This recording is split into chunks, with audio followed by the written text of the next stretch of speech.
Hello, everybody. Welcome to CryptoCoinMindSet. Appreciate you being here today. And as always, I'm here to help you get your mindset on crypto. And I'll tell you what, I am fortunate today to have an interview that I really think you will find quite interesting. Today, we're going to be talking with Joel Valenzuela.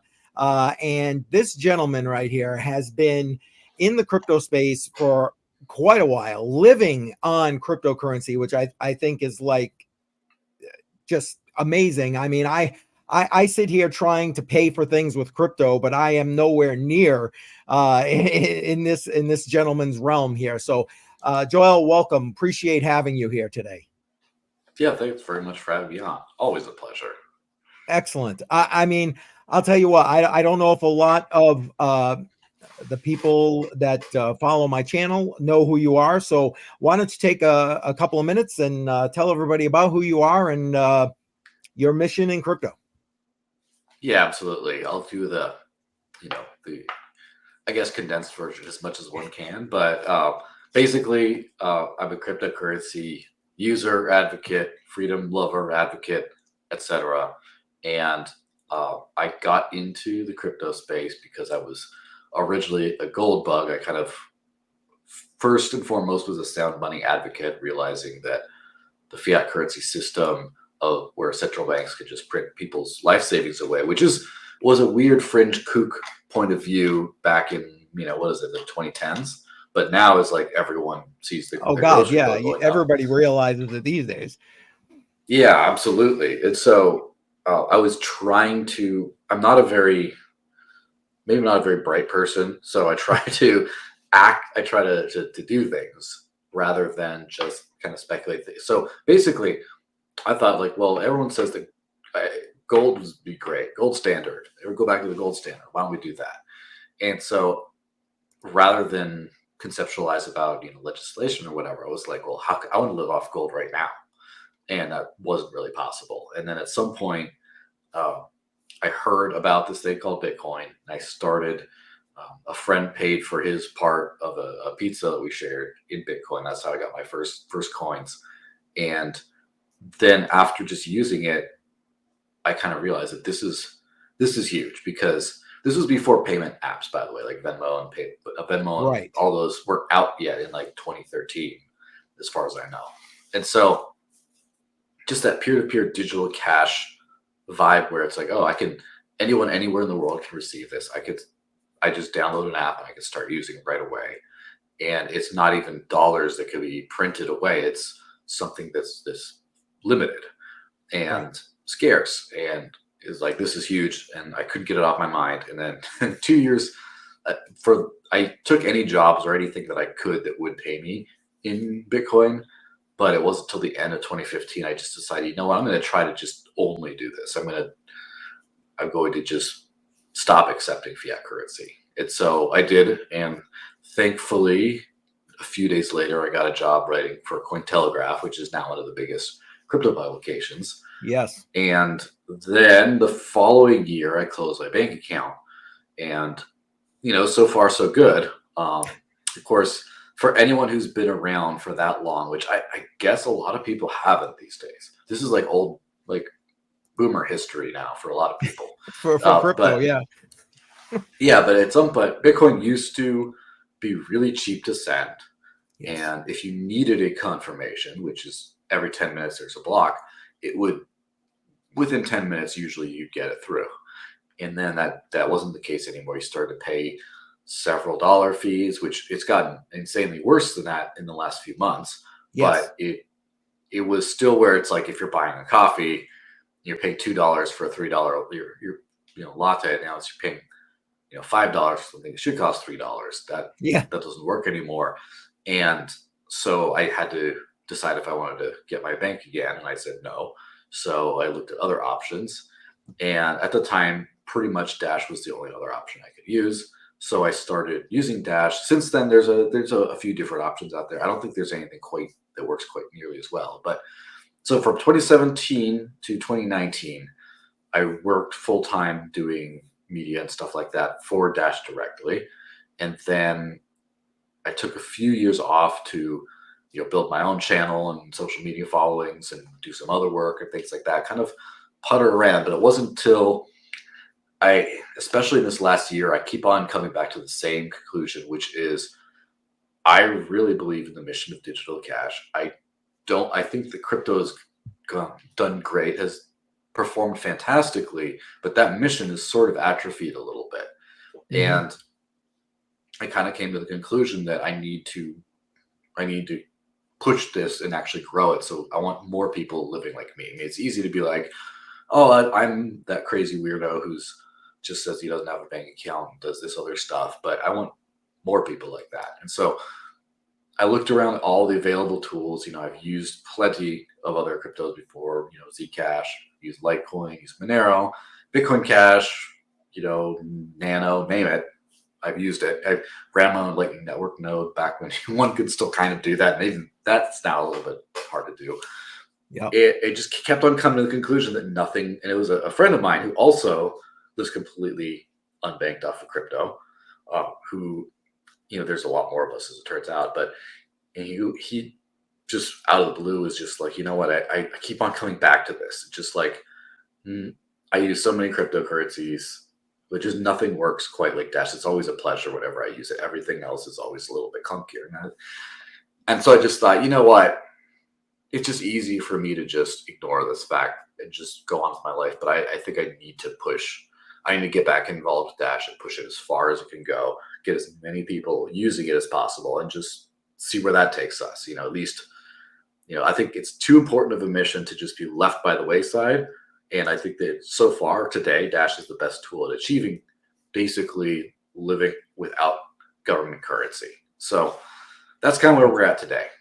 Nice 7-minute long rant there. That you want to know what? That's okay, but rant away, because believe it or not, that opens up a bunch of questions that I had, but I don't want to get off on too many splinters here. I mean, we're sitting here post Bitcoin ETF approval here, and I think that's going to bring a lot of new eyes, if you would, to the space. And I'm hoping that with that, because I think this mission you're talking about is definitely worthy. Like you mentioned, using different cryptocurrencies, most of the time, and if you watch any of my live streams, and when I'm going through like the market updates, that kind of thing, I'll stop at Litecoin and I'm like, yeah, I like Litecoin for what it's meant to be. Use it for money, save your Bitcoin, that kind of thing. And so to hear you say you used Litecoin and tried Litecoin, I can appreciate that. And I, again, I'm nowhere near in your realm with regard to that and using that. But I mean, how do you feel? Like, I guess you probably meet with a bit of resistance with the average, even crypto user, trying to move them from, maybe using it here or there, or just hodling it or whatever, to, all right, let's make this an everyday thing. How do you actually, bridge that gap, I guess? Yeah. So this is something that's been on my mind a lot because I'm trying to do like marketing and stuff, and I'm trying to think about how do you onboard people and all this. Yes. And obviously it's like a flow chart, right? So any product in the world has a user use case. You think about, where did it come from?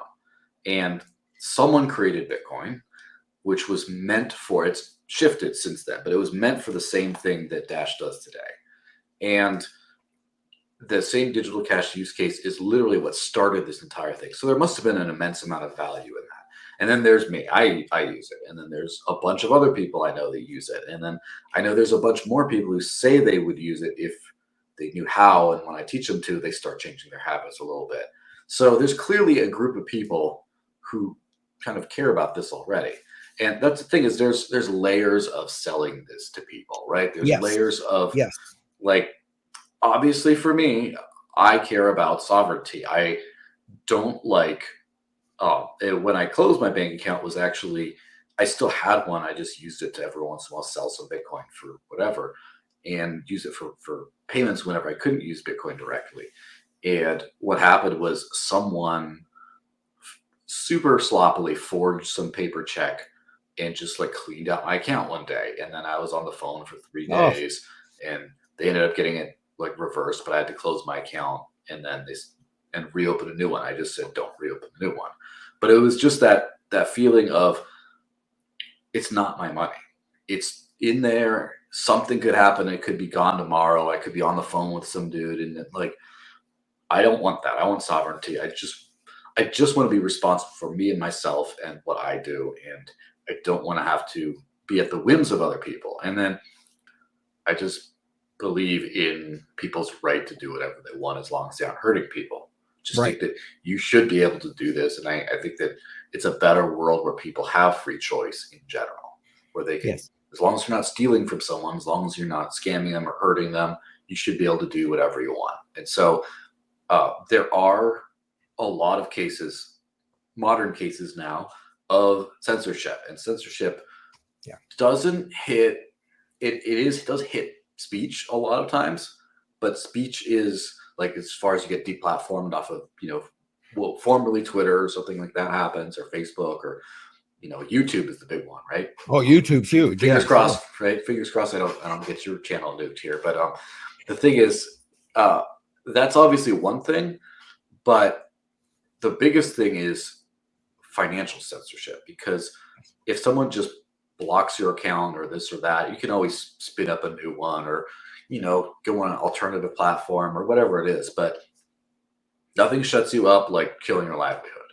And so we've seen it happen a whole lot. We've seen it's not the getting banned, it's just when you get strikes and aren't able to monetize your channel, you get selective videos demonetized, you get just whatever else, your Stripe cancels access to you.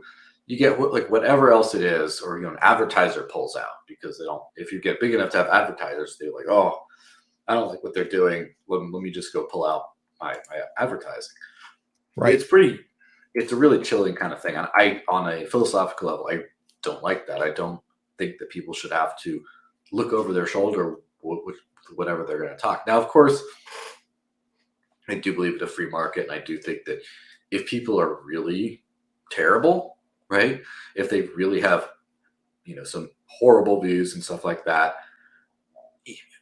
not everyone has to advertise with them necessarily. Not everyone has to want to do business with them. But I don't believe in something where, from the top down, a few select politicians or corporations just decide what isn't acceptable speech and will censor you for doing whatever, will take away your livelihood over what they decide. I believe the free market should decide that. If no one wants to do business with you, no one wants to donate to your channel, no one wants to do whatever, that's kind of on you on a personal level, but you shouldn't have the infrastructure ripped away. So that's the reason number one. The reason number two, or the aspect number two of that, is just, I believe that, and not just I believe, it's been witnessed that free market systems are the most efficient in the world, and they bring a lot of prosperity. So even if you don't believe in the philosophical freedom kind of thing, when you have, every single time you put in a friction in, for example, money, let's just say commerce, you put in some friction, you get less productivity out of it. Every time you're like, okay, you have to do compliance, AML, KYC checks before accepting this payment or doing this, and then all of a sudden, you have people choosing not to engage in an economic activity where otherwise they would. Now you have to hire a compliance officer. Now you have to do all this stuff. They have to wait for verification. And so then people don't execute a trade or do a purchase or whatever because they're not verified yet. And you lose out a lot of this money. You're bleeding money by doing that as an economy. And so I think the more fast, efficient, unrestricted, an economy can be as possible, also knowing that sometimes people will do nefarious things and steal and stuff, and you have to go after those people, right? There's nothing wrong with going after those people. But all the rest of us we shouldn't have to act like criminals in order just to transact. Once we're in this truly free economy, then I think that there's just going to be a lot more money in the world, like a lot more prosperity, a lot more, like, I think that there's people struggling to make ends meet who are middle class or even in upper middle class brackets. And that shouldn't be the thing. That shouldn't even be the thing on the lower income brackets. I think you're absolutely I don't right. think anyone should, in a developed country, I don't think anyone should have to worry about, I'm working a full-time job and I can't pay my own bills. Yes. Unless people have some crazy spending habits, that's something different. And also, I don't believe in the concept of a developed country. I think that every country should get developed. I don't think that there should be just parts of the world where, oh yeah, well, people starve over there, but as long as it's not here, it's fine. It's like, no, I want financial inclusion for the whole world. I want there to be enough money, and not just the people in the developed world get all this money from, flipping cryptos or whatever, and then can magnanimously donate to people in, developed countries. I think underdeveloped countries. I think those people in those countries should be able to generate their own wealth and access next level financial institutions and create more wealth and become richer than the current rich countries. I want that to happen. Right. So basically, that's why I believe in economic freedom. Excellent. I appreciate everything you just said there. Everything you just said there. Let's. I think we'll kind of probably circle back to that to some degree here in a little while. But I'd like to kind of. You've mentioned a couple of times Dash. Now Dash has been around, and again, if memory serves, since somewhere around 2015. Is that right? 2014. In 2014. Okay. Next week, it's going to be the 10-year anniversary. Oh. Okay, excellent. Appreciate that. So could you tell everybody what Dash is, maybe give a little bit of history about that, and bring it back to where now you're there trying to help promote with Dash. Yeah, so Dash was founded in 2014 by Evan Duffield, and the first concern, and you hear this kind of thing a lot of times in crypto origin stories, whether it's Decred or Zcash or Ethereum or whatever, that he came to the Bitcoin core developers and said, "You guys have a lack of privacy in your system. Let me do something about it." And they basically said no. And he said, "Okay, well, I'll make my own coin then and take care of it there." So basically, Dash, briefly known as Xcoin because it had an X algorithm hashing algorithm, which is no one really cares, but was called Darkcoin for about a year, 14. But then quickly, Evan Duffield figured out that he started running into the friction issues of any radically new technology like that. And then he said, okay, well, I'm going to set out to make this into something that's digital cash that works for the average person. And so that's where the rebranding to Dash came in around 2015, which Dash is a portmanteau of digital cash. And in that got included an instant transaction functionality that basically makes everything settled instantly, like completely finalized in about a second or two. And as well as some extra security features that basically make it really hard to attack the network. Whereas a pure mined coin, there's only a few big ones like Bitcoin that are really hard to attack from a security standpoint. A little bit more in the weeds, but whatever. And so Dash sort of solved that. Yes, go ahead. I was going to ask, now, is the privacy features on Dash automatic? They're built in automatically, or is it like where you have to opt into that privacy feature? It's an opt-in. It's a separate thing. It's a separate thing. Okay. Yes. And the privacy thing, by the way, is something I've gone down a very deep rabbit hole on over the last few years. And it's a very nuanced topic. Let me just say that. There's a lot of trade-offs the more privacy tools you use, and there's a lot of potential things that could go weird. And anyway, but so Dash prioritized basically the whole package of just being fast, private, cheap, just instant, just works.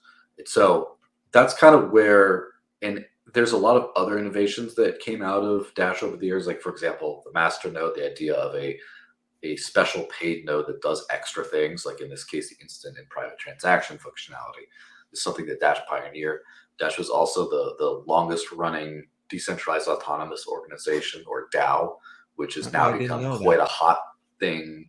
And so, but basically all those things kind of came as like side effects of this one kind of mission. And so in 2017, there was a big boom. I think Dash was in the top 5 or 3 cryptos by CoinMarketCap on the time. I remember that, yes. Just a brief thing. And there was a few things, like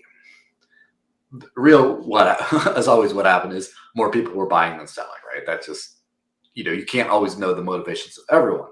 In retrospect, when I'm thinking about it, part of it was the masternode boom, where people were like, oh, if I buy one of these things, I get passive income and I'm set for life. That was kind of the deal. There wasn't a lot of staking solutions back then either. Right. And Right. so there was that, is this big, there's a bubble, bubbles come and go, right? As well as one of Evan Duffield's visions was something called evolution, which would basically add usability functions to make like a decentralized Venmo kind of experience. Like you could send and receive usernames, contact lists, all that without trusting a centralized third party to do this. It's just in your wallet itself. You lose your wallet, you put in your magic recovery words, and you get back not just your money, like with most cryptos today, but you get your contact list too, like all your friends. You don't have to redo anything. And so that's something that like those That's usability. unique. Yeah, that's something that's obviously going to be super valuable in the future. Now, finally, in 2024, hopefully, we're going to see this whole thing come out. But it's kind of interesting to see about, like, we're talking about first mover advantage with things. I guess, you know, it is a big shame about how long it's taken to get this thing out. But also, I don't know anyone else who's done anything similar yet. There's plenty of, you know, this is a username. You can register your ENS domain or Unstoppable, whatever. There's a bunch of things like that in crypto today, but they don't really work that well yet. And or they sometimes do, but then there's absolutely no privacy involved, or there's just like it. No one's done something like this yet, and so I really hope that no one does it in the next few months. So have first mover advantage there too. But basically, it was the evolution hype plus the masternode boom had like a big, and everything goes down, and then you hear, oh, it's not out yet, and then people move on their merry way. But the big thing is that I've sort of had a lot of soul searching on was, I think the crypto space as a whole, and this is maybe more acutely done in Dash, but the crypto space as a whole got complacent. They worked really hard. They built some really incredible tech. And then just when the money started coming in around it, they kind of eased off the gas pedal, got comfortable, and just were like, we're going to retreat to our own little citadel. You hear that term a lot, right? We're going to retreat there. And it's like, no, you should still be in the streets saving as many people as you can. You should still get as many people off of fiat currency as you can. And, you know, I've done my part okay, but not good enough. And so that's why I'm still here in the game. I'm trying to get more people on this thing. I think a lot of people just sort of got complacent and floated on their other ways, you know? Well, and not for nothing. I mean, the crypto space as a whole is very kind of siloed. You know, you get communities that are all about their project, their whatever, and sometimes they try to promote that at the detriment to other projects. Where I believe it's like, listen, we need to be one big space because there isn't one project for everybody. Maybe Bitcoin is your thing, great. Maybe Dash is your thing, great. Whatever. But the end result, in my opinion, needs to be we're all going in the same direction to try and grow the space and pull people out of this fiat nightmare. Yeah, absolutely. That's my perspective. I never got in this for money. I don't really care. But a lot of people did.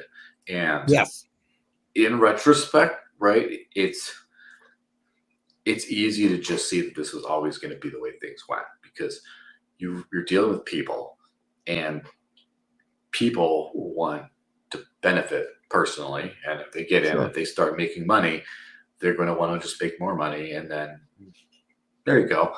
And the thing is, we had this interesting grace period where we identified the need for stuff like crypto, and then we didn't have to use it either, because the censorship didn't really kick in, and it still isn't kicking in. So it hasn't hit everybody. Yes, exactly. Yeah, it's just a few stragglers. It's picking out the stragglers, right?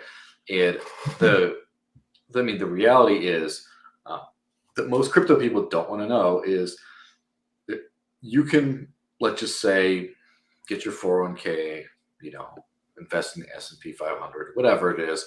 You can then get your bank and get your little tappy card that you go pay everywhere and get direct deposit for your salary. And then you could basically do for some people at least, or a lot of people even, 100% of the things you want to do with that. And just right now, it's a hard sell to try to like get someone to do something too radically different. Now, of course, you do start to run into things like, oh, well, your account balance got too low. There's a little bit of a fee now every month just to hold your money. And then there's like, oh, Netflix keeps charging you month after month. You're the Planet Fitness. It's hard to get out of that, Yeah, I'm exactly. not trying to name drop too many places, but like then it's like you can't just like stop giving the money. Like they keep taking it out, and all this. Then you have an incident, and a big headache, and you have to go scan your ID because there are some. Or you travel to Europe and you swipe your card somewhere, and then everything gets shut down because they think it's just like you start hitting these little things, and then they might want to do something. But for the most part, the real reason to use this stuff hasn't happened yet for almost everyone. So I am on board with everything you're saying. I'm one who tries to, again, use cryptocurrency wherever I can to pay for whatever I can. Again, I've been around the space for several years, so I can handle cold storage wallets, hot wallets, etc. The average person who might be just listening to this interview, who's just kind of hearing about the Bitcoin ETF or whatever, may not have that kind of experience and understanding. Can you talk about how Dash is addressing that and maybe what they're looking at for the future to kind of help bring these people in as simple as possible? Yeah, so there is a learning curve for everything, right? That's true. Crypto, like for me, for someone who's been using crypto for a while, backing up your money with some written down words, scanning a QR code, and copying pasting an address isn't that hard because I've gotten used to it. So the current caveat to everything is there is just going to be some sort of a learning experience, a generational thing maybe, where smartphones and AI prompts and all this kind of stuff is just so new. Not there's a learning curve for people trying to get into new things, and there of course always will be. This is not something that you can just say, hey, your grandmother can use this as comfortably as her checkbook. Right. That's like the litmus test, right? If grandma can use it. Yes. The thing is, like, grandma could barely touch Facebook, and Facebook's been around as a massively, massively successful company for many, many years. And so obviously there's going to be some sort of a turnover thing. That being said, I think a lot of the people pushing crypto have been pushing things that have a bunch of limitations that shouldn't have. Like, for example, instant settlement is just like it's a non-starter if you don't have it. I think if you want people to pay with money, it should just work. You should never have to explain, oh, well, it showed up, but just wait to be super sure. Like, people don't want to do that, right? Yeah. For payments, for maybe like bank transfers where it's just like wait 3 business days, but even then people don't want to do that. They want it fast. So it's got to be instant, and it's got to be reliable as instant. Privacy is a huge thing that I don't think people directly care about, but at some point, if something doesn't have privacy, they won't touch it like the plague. They'll just avoid it.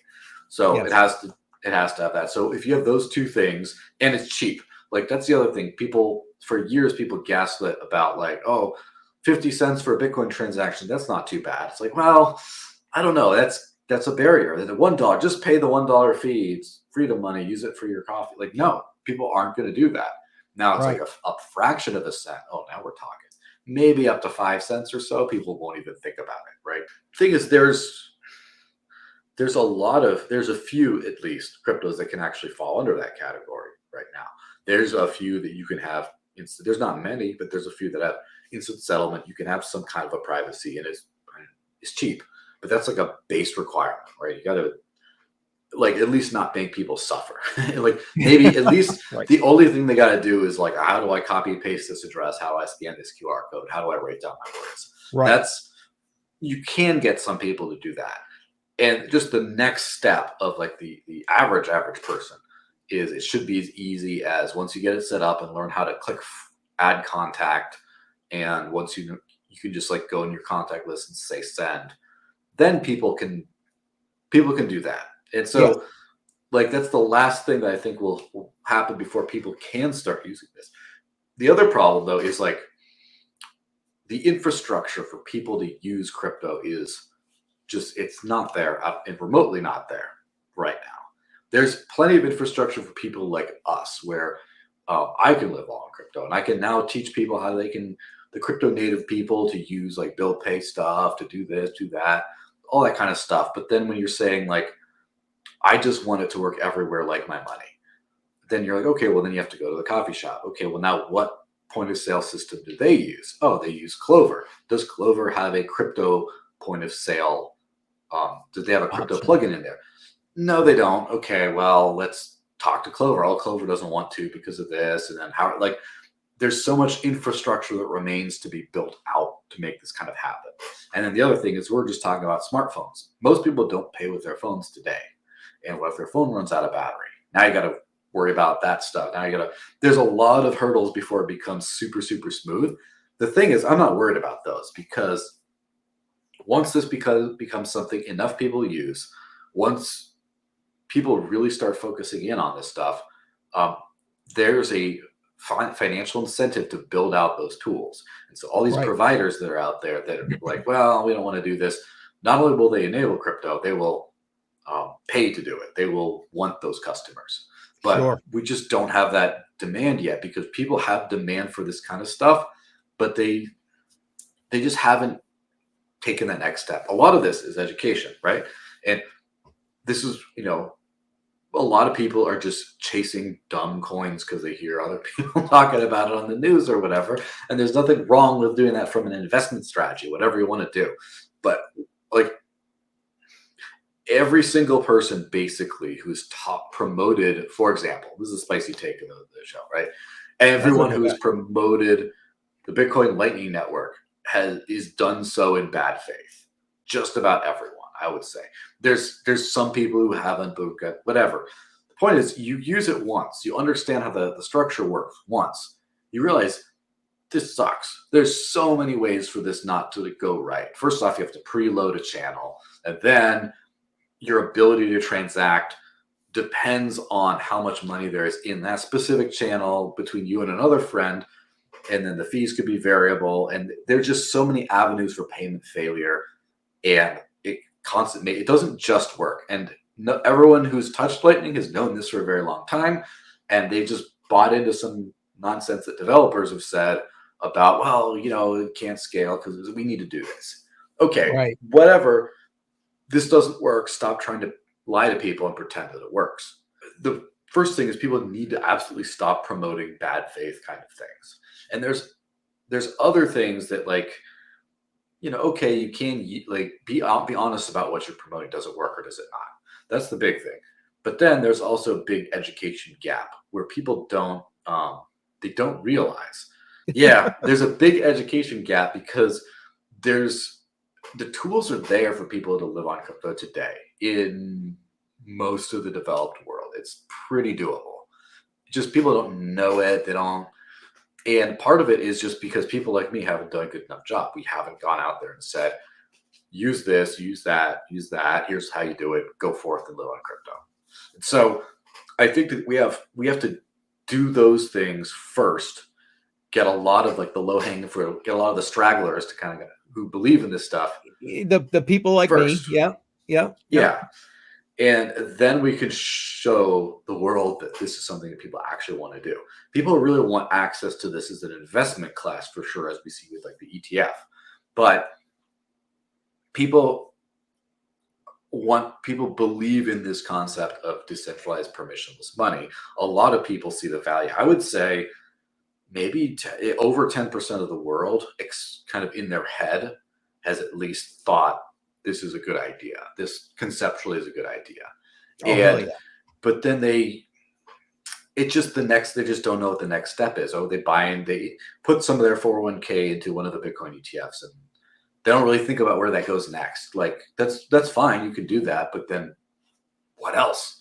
So, I think that we're super early on this. We're not super early on crypto. We're getting to, I would call this the early majority adoption kind of thing, where not mass adoption, but early majority, The where majority.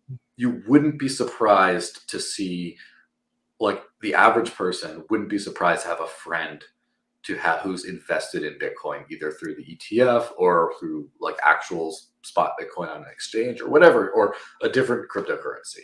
Yeah. We're there now, where it's there.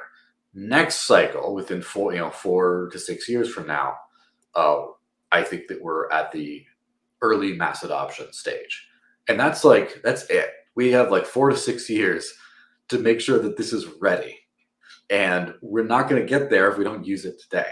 Like, I think we have the next couple of years to really make a dent in the adoption thing. Really make it so that people like me are not everyone might know someone like me, but everyone who's in weird circles might be like, oh yeah, my friend Jimmy, he only uses this crypto stuff, and like everyone has a crazy uncle that does this. Like, let's at least get to that stage to where it's not like when people are like, oh, what's going to happen to my wealth? What's going to happen to my ability to transact?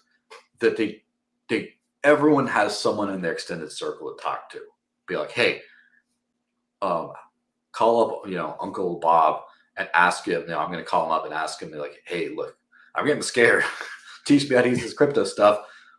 The thing is, no one has that in their life. Everyone has their crypto guy, but he's always a pumper. He's always like into the markets and stuff. And they ask him, like, how do I live off this stuff? They don't know. So I think that's where we need to get over the next couple of years, to where the proverbial crazy uncle is someone who is living off this stuff, who knows how to use it, who can kind of live entirely off of it. And then everyone else at least has some kind of person to talk to learn from as the next few years happen. And then we hopefully get to mass adoption. Yeah. Well, and like I say, or like you were just saying, that kind of leads me into, I guess, my next question. I might be that crazy uncle, although my grandchildren will tell you it's just crazy papa, but whatever. How talk to me about what it looks like to move a me, because I guess that's where we got to start, right? To move somebody like me into a you. Yeah, so everything is done gradually, right? And I would say there's two big tools that I would use. One is called Bit Refill, and one is called Spritz. So, well, here's the thing, right? Let's try this flow, right? You download, you look in whatever app store you got. You look for something called a Dash wallet. Pretty easy. And by the way, if you like other coins better and don't just want to do this, if you're using nothing, if you're already happy, do whatever you want. But like, if you're a complete newbie, start with a smooth experience, and then you can be like, all right, I like Dash, but I want to experiment with other stuff. Like, that should be a choice later. So don't get all at me because of this. But About the what? Yeah, download Dash Wallet, and then you go to back it up in the settings. Back it up. You write down on paper with a pen and paper, no typing, and no taking pictures of it, and nothing digital. Just write down the 12 backup words. That's pretty easy. There's a little integration under, I believe, the Explore button. I have to look it up. But basically, there's a service called Topper that lets you put in your credit card and buy a small amount, I think without any ID verification or anything. Usually what you have to do with crypto exchanges, you give them your ID and all this kind of other stuff. Just like got a KYC, yeah. Yes, and as far as I know, if you use Topper, you don't have to do that for a small amount. This is the try it out thing. All right, so now you've got some, and you got it in an app that you're not going to lose. So then there's another app or website called Bit Refill, and the easiest thing, it's a super useful tool for people like me trying to live off of this stuff. But this is also a great way to just experience in real life. You can buy a gift card to like Home Depot. You got to go to Home Depot, buy something. You're going to buy something off Amazon, whatever it is. See Amazon, like right there. Like next time you buy Amazon, be like, oh, I bought this little bit of Dash. I'm going to buy a $35 gift card for Amazon. And I'm going to, when I go to check out Amazon, I'm going to paste it in there. Boom, there we go. Take that off the total. Oh, wow, I bought something with crypto. Yay. And then that's the simplest way, user flow of like start it to like start trying it out. and see how it works. After that, of course, you can find other places to buy and put it into the wallet and stuff, etc. And then you can start doing stuff like, now, hey, guess what? Everything I buy on Amazon is all crypto. I'm only going to do crypto for Amazon, right? Only going to do that. And then, let's say Walmart. Okay, I get the Walmart app, and then you buy Walmart gift cards and put them into the Walmart app, and then you can just scan at the Walmart register and then pay that way. Oh, great! Now I can buy groceries with that. Just try one thing at a time. Now, the other one, of course, is Spritz.finance, which is a pretty new, is in just a couple of years ago entrant, but it's important because it lets you pay every single one of your bills. So if you have your rent payment, your mortgage payment, you got to pay off a credit card, electricity, whatever, you can just do that. Just sign up for Spritz Finance, and then you have to give your ID or whatever, but you still hold control over all your money. They're not like Coinbase or something that holds your money for you. You can hold all your own money and then just get an account with them. And then just when it comes time to pay your bill, just pay it. Now, can I ask a quick question? Yeah, absolutely. With these services like Bitrefill and Spritz, are they US only, or can you use them anywhere? The answer is no, they're not US only. Bitrefill is available in like hundreds of countries. Now, their gift card selection in those countries might vary. It's strongest in like the US, Canada, and Western Europe, obviously. That makes sense. But there are other options, right? And Spritz is expanding. I believe they start with the US, but they're also UK, Canada, maybe some other countries. They're growing pretty fast though. But there's another company called Swapin, which is like swapping without the G. And it's basically does what Spritz does, but for European and elsewhere kind of users. Gotcha. So if you just have like a Bitrefill to try to do some spending, and then a Spritz or Swapin to pay your bills, you're already at like 90% living on crypto right there. And you don't have to like close your bank account today or even ever. I mean, let them kick you out of your own bank. I don't know, whatever it is, let them do that. But the point is, you can start paying one bill today. You could start doing one major expense today. And at some point, okay, I'm going to buy some. I'm going to buy. That leads me. That leads me to another question. I'm sorry. I'm like, the more you talk, the more questions I have. Yeah, go for it. How does you talked about being able to get a small amount using Dash, of course. You getting a small amount in there without having to do KYC, etc.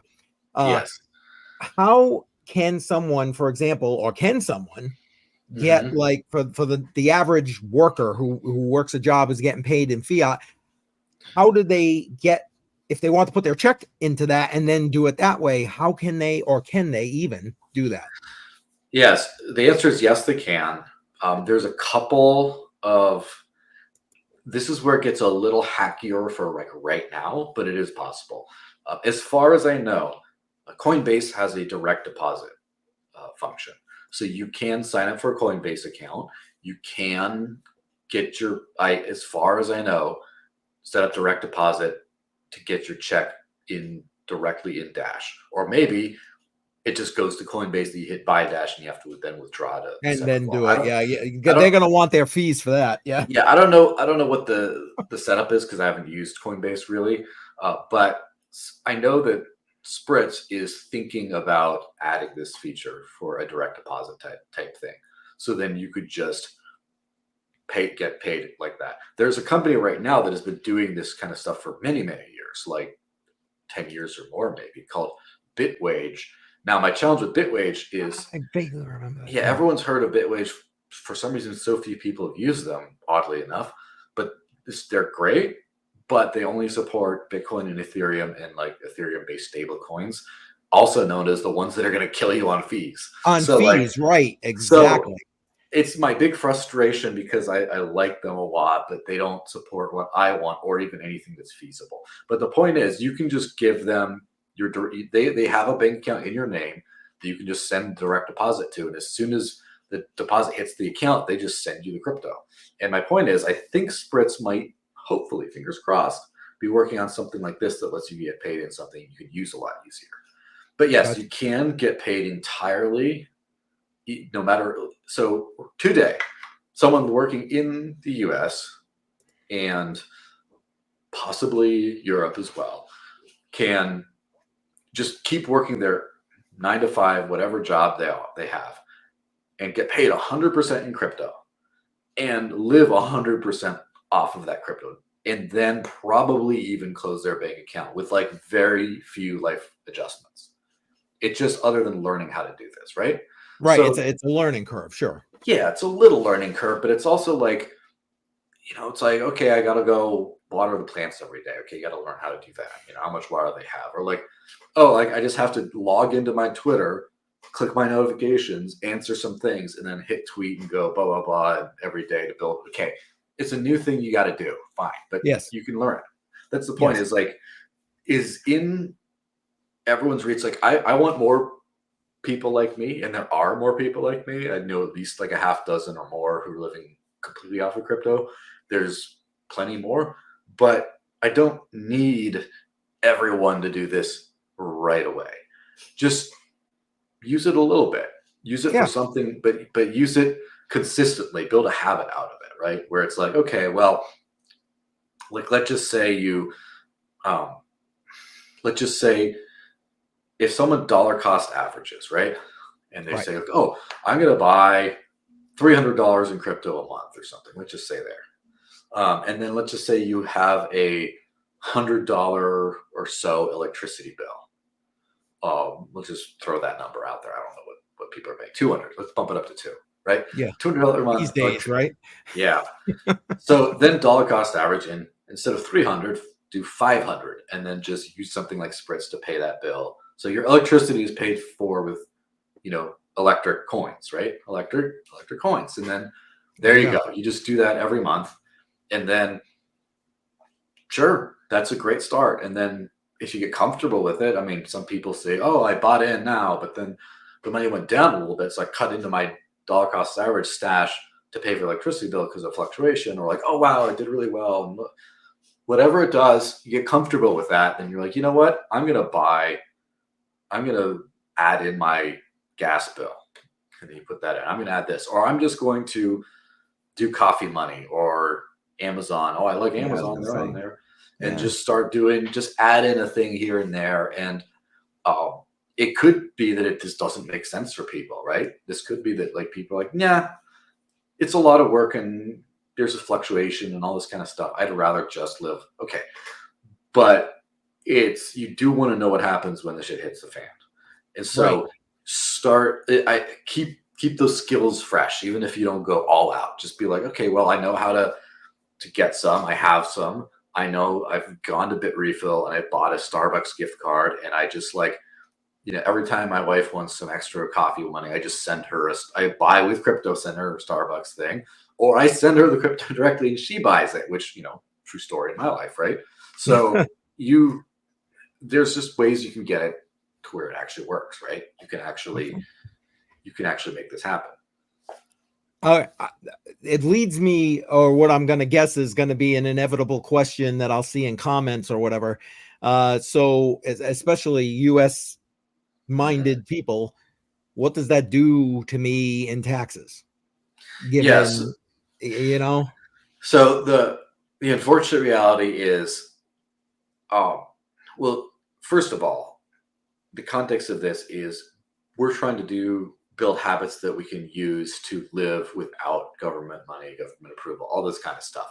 That's always the big picture, right? And just as long as you keep in mind the big picture, that's the real value of it, is the fact that in a world where, you can't do all those compliant things or whatever, that this is there for you. And so that's the big picture. The near term is, obviously, talk to a tax accountant. There's quite a few.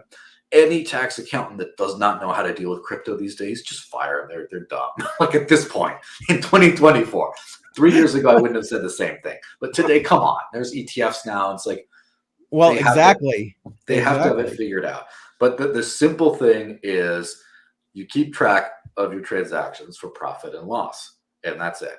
And if you have a loss, you have a capital loss, and write that off on your taxes. So this is why you should spend during the bear markets, by the way. Don't just wait for it to go up, because you lose on that, then you also get to write that off on taxes. Now, if you have capital gains, obviously there's no capital gains, but People don't want to pay that. Okay, I get it. But if you have actual gains and you give part of it to the IRS, you still keep the part you don't give to them that you wouldn't have if you hadn't had crypto to begin with. So as much as I hate that, it's better than not having the gains, the capital gains to begin with. And Sure. so, And it's a necessary evil, just the way things are set up right now, unfortunately, especially here in the US. yeah. Well, I mean, this is something you can go in more detail with at some point, but like, so for example, just because this is my Dash wallet, it's pretty simple.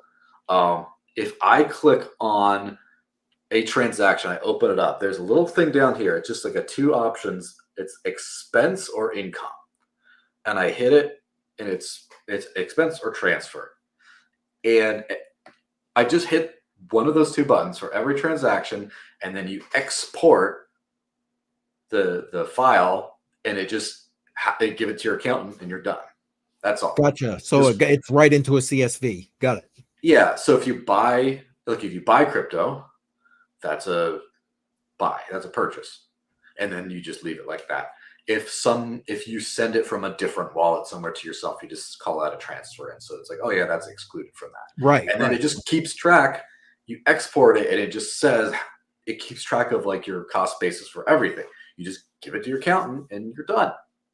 That's it. Well, that's a great feature. I appreciate the fact that you pointed that out in Dash, because I got to believe that the where we are currently in development of these kind of technologies to utilize cryptocurrency, that's not a feature that's in all of those technologies. So thank you for pointing that out. There is a CSV export thing on a lot of wallets and things, but not on enough, not nearly on enough.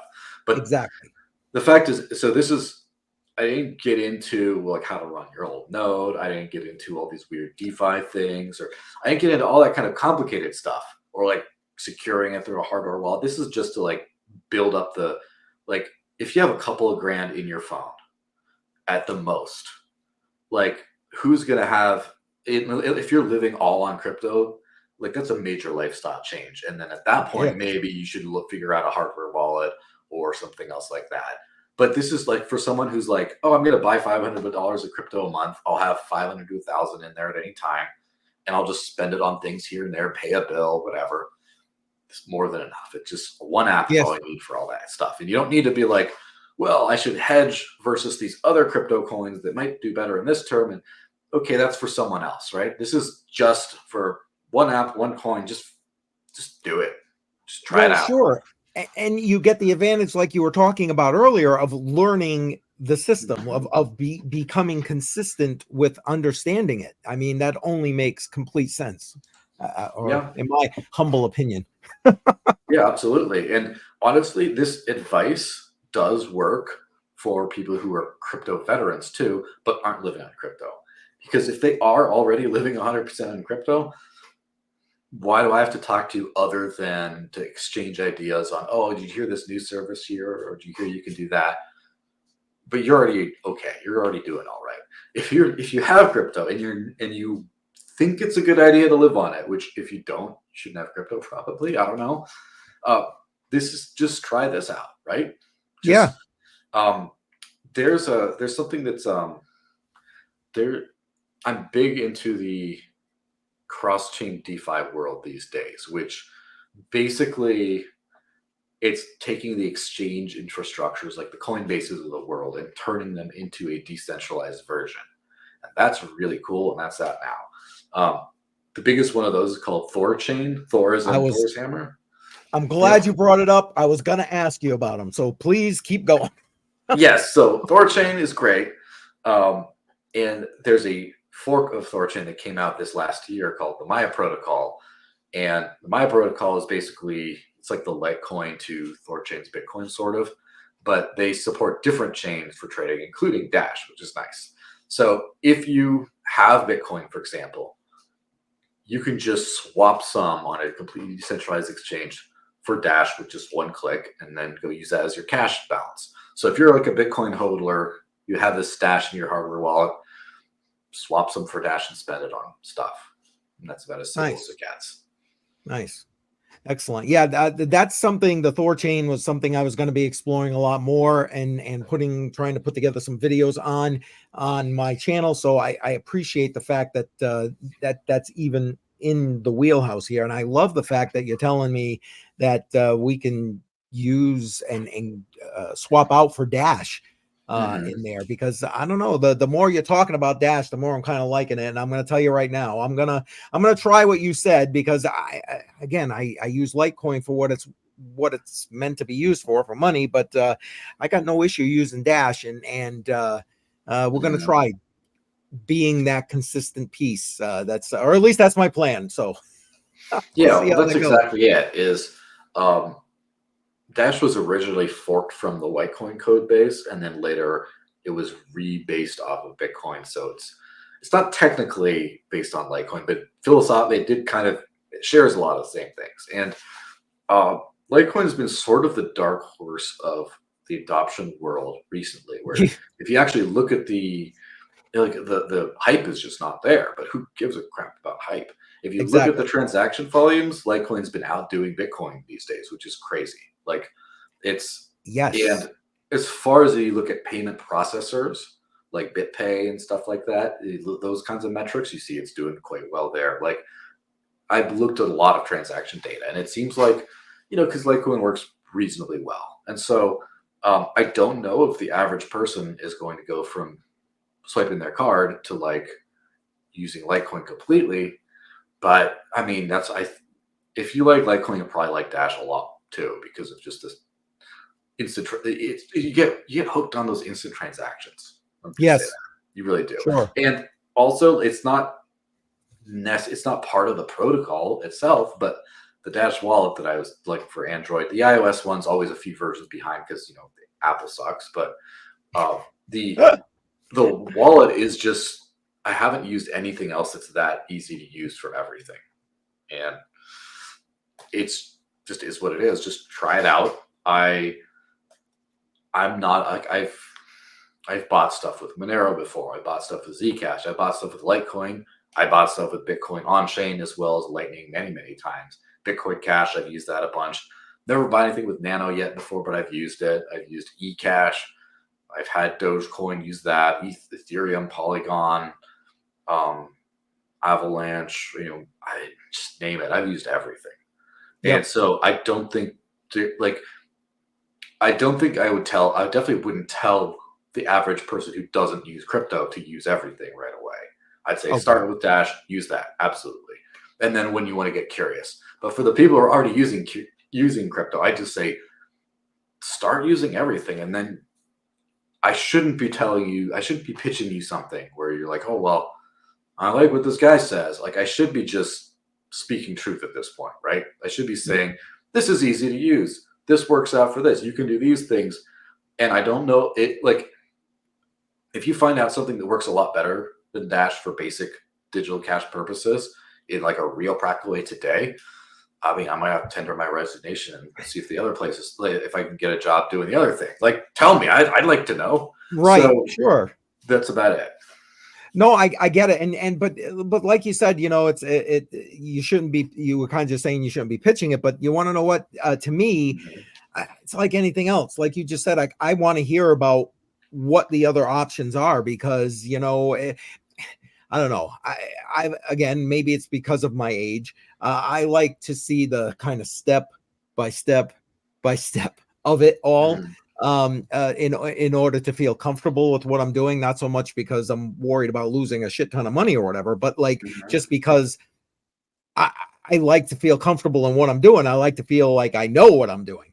And again, that might be an age thing, but so I appreciate the pitch, if you would, about it.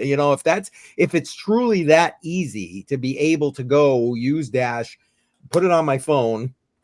I got plenty of apps on this phone that are crypto related apps. So to put another crypto app, whatever, and then move that into a bit refill and start doing, like you said, one little thing that way. That is awesome. I appreciate that information, but that leads me to this next question. Are there, I don't know, are that you know of that people can go to if they have these kind of questions? Telegram groups, Discord groups, Twitter groups, whatever. Yeah. So is the Bad Dash specifically or just crypto in general? You know what? Both, if you don't mind. Yeah. So there is, let me look up the actual stuff. There's a Discord group for the Dash Discord called, you go to stay-dash with a y.com, and that's like the short link to get there. And then you find out what the Telegram group is. It's t.me/dash_chat. That gets you to the Dash Telegram group. And on Twitter, Dash Pay is the Twitter handle for Dash. And of course, you can always follow me and ping me at any point. Just say, hey, I want to know how to do this stuff. And yeah, I like right now, I'm not inundated with questions of people trying to ask how. There's always a few like that come asking how to like do the stuff with my crypto, but I'm not inundated yet. If I do get inundated, I'm gonna have to create a lot more guides and stuff so people can just do it on their own or whatever. Well, but that was literally going to be my next question. If you had any guides. Yes. So I'm gonna have to redo and do some different ones. But if you look up how to live on crypto, I did a series. There's an updated for 2023 video I did last year. And because crypto moves so fast, some of the things are not quite super up to date there, but it does have the basic thing about like, here's how to use crypto, here's how to use Bitrefill and Spritz and all these other things. And all that stuff is in there. And so I'll just have to do an updated for 2025 one at some point, maybe just at the beginning of next year, just be like, here we go. And the advice changes all the time, specifics, but that's kind of it. Just how to live on crypto. Sure. Well, I appreciate that. And for those who are watching this, I'm going to try and get all of those links in the description of this video, including the contacts for Joel on Twitter and his YouTube channel, etc., website, all that, whatever he's got, I'm going to try and have it in there for you. We're at over an hour right now, and as much as I got like so many questions, I know people watching things have limited attention spans. If you had to, if I asked you if you could wrap it into something succinct, something that would be a verbal guide, I guess, to people who are interested in moving in this direction, could you give us something off the cuff? You looking for a pitch or a tip? More of a okay, I don't know, bring it together. So I'm the average crypto guy who maybe I DCA all that stuff, but now I'm looking for a little bit more because I know the shit's gonna hit the fan eventually. Maybe that elevator pitch, I guess, whatever, to do this, try this. Yeah. So crypto is radical freedom tech, and it has a lot of value because of that. And you're not always going to be, you need to use freedom before you really need to use freedom. What we've seen with this whole ETF thing is there was just so much money in crypto, so much demand for it as an investment class, that at the end, the government just could not stop it. They just had to let go and just say, people can do this. They still have a chance to block digital cash, though. And you don't want to be caught. You don't want to be caught without knowing how to do this. You don't want to be the only person on your block who doesn't have a backup generator when the electrical grid goes down, metaphorically speaking. So start learning how to spend crypto today. Get a wallet, start buying a gift card or paying one bill, figure it out, and then just move on. This is the easiest revolution in the history of humankind to win. If you just do this one simple thing, start living on crypto before it's too late. You know what? That's really it's simple, good advice. It really is. And kind of what I try to tout, but I wasn't doing it from that perspective. It was more about my end was more about dollar cost averaging, having it in, that kind of thing, because you were going to need something when the shit hit the fan. But you're right. Doing dollar cost averaging is great, but if you're not practically able to utilize that, it's kind of almost what's the point. So I am really glad that I had this opportunity to chat with you about this. I really am. Thank you so much. That I know that may sound like simple advice to you, but it's sage advice. I'm sorry. It just yeah, no problem. Always happy to be a help.